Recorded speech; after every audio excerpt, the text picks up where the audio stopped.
How far in advance can meteorologists accurately predict hurricanes, and what tools do you use to track their paths?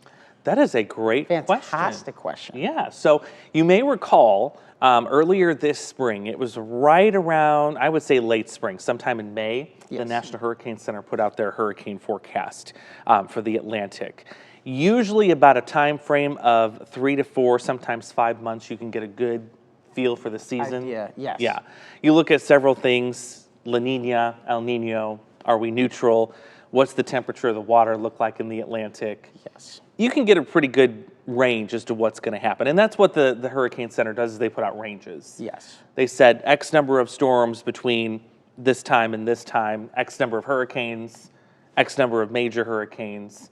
And it looks like all indications are their prediction this year was pretty spot on. It's pretty spot on. They said it'd be slow early because there's that Sahara Desert issue you saw with the sand. That was kind of slowing it down earlier in the year. But as that kind of cleared up, we saw that forecast for later in the season, around mid-season. That's what we've been seeing. It's still a little bit later in the season, but we have a couple storms to talk about in the tropics right now. We do, actually. There's one brewing right now, and that is Raphael. I love this name. Raphael. It's one of my favorite names on the list this year. It's one of my favorite names on the list this year. And speaking of how can we forecast where they're going, so it's called that cone. That's actually called a spaghetti model. So the cone, within the cone, there's a spaghetti model. So all the different types of forecast computerized models, that's the range that they're going at that end of the cone. So they're all kind of following that similar path within that smaller portion of the cone. But where they actually end up, models are sending it all over the place. As you can see here, look how widespread that end of the cone is. It's all the way up from the Louisiana coast out to just south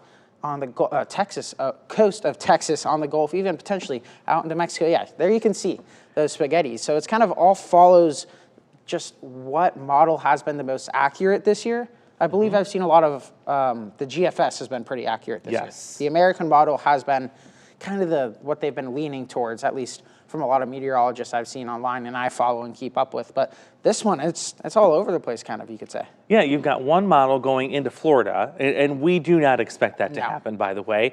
Another one going into Louisiana, and another one taking it into Mexico. I agree with you when you say the GFS has been a fantastic model. The GFS, which is the American model, usually does really well with hurricanes. There's a new one, a new version of the European that uses artificial intelligence.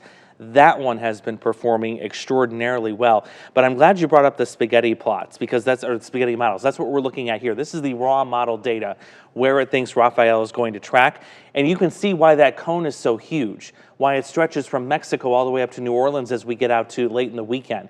The National Hurricane Center is counting for all that uncertainty. Does it curve up and go to New Orleans, or does it curve back down and go to the Gulf or go into Mexico? That's the question. That is the question. And that's kind of why they have those conal projections, we like to call them, ahead. And as it moves on, again, they're updating it. I'd say probably about every good forecast update about every 6 to 12 hours. Yes. That's typically when we see the biggest updates. The 12 hours have the most wide range updates, but every 6 hours we can get some more smaller updates, I guess you could say, as well with these systems.